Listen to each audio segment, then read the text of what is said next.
The signboards of a Jewish restaurant smashed. A pig head marked with a Star of David dumped by a door. Swastikas and Stars of David daubed on a wall.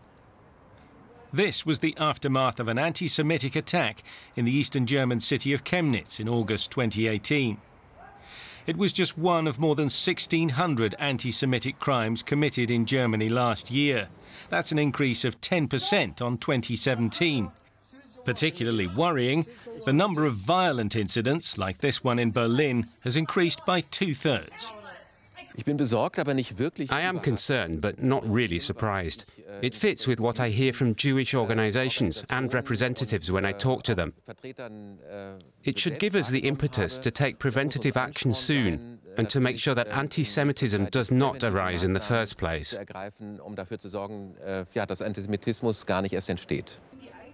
Much of this hatred comes from far-right supporters, but experts say some of it derives from opposition to Israel, including from migrants from the Muslim world.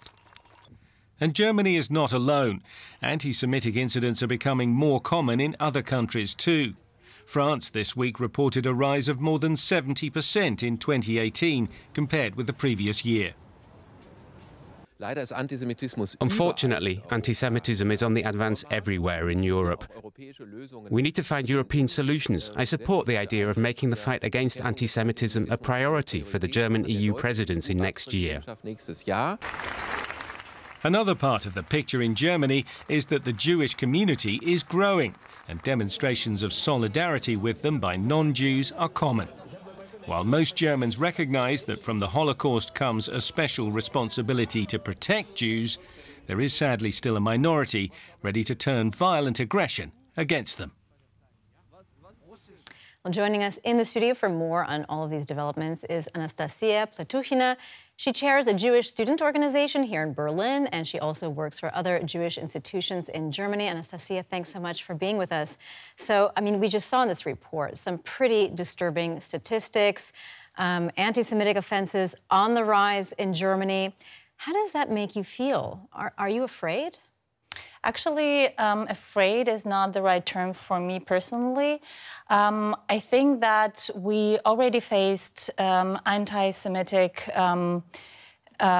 thoughts and also deeds in Germany before, but now we can target them, and now we can focus on what's happening. And that makes me feel strong, actually, that now we have tools to address this problem. So what about your personal experience? Have you encountered any kind of discrimination or even attack personally? Yes, for sure. That was mostly connected to anti-Israel politics. And yeah, that was pretty scary, especially on the streets when the demonstrations in 2014 started. And that was a very scary moment for me because I used to work in a Jewish community, and I was literally afraid to step out of the building because I didn't know what will happen to me outside. So yes, for sure. And can you tell us a little bit more in detail what happened? What were people saying, or how are they behaving? They were screaming that Jews have to be gassed in the chambers, and that's the rhetoric we are not used to, or we connect definitely to Holocaust rhetoric, and that's definitely very scary. And could you identify who were those people shouting those slogans?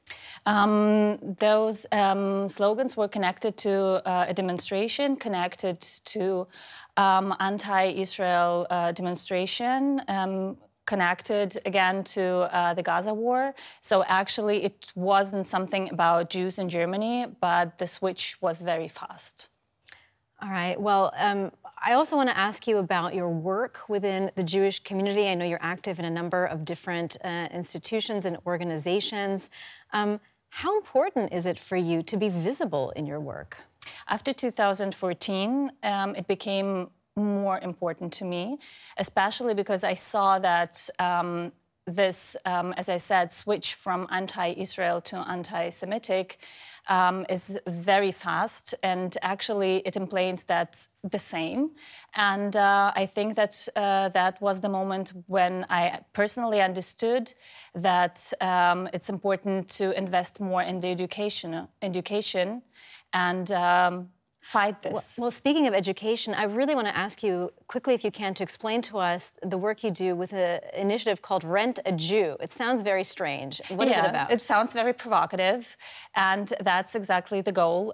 It's an educational program to give an opportunity to educational institutions like schools to meet real Jews, because most of the main population in Germany just heard about Jewish society in Germany, but never spoke to any person from this community. And that brings people together and develops a dialogue. All right, Anastasia Platuchina, thank you so very much for being with us today. Thank you.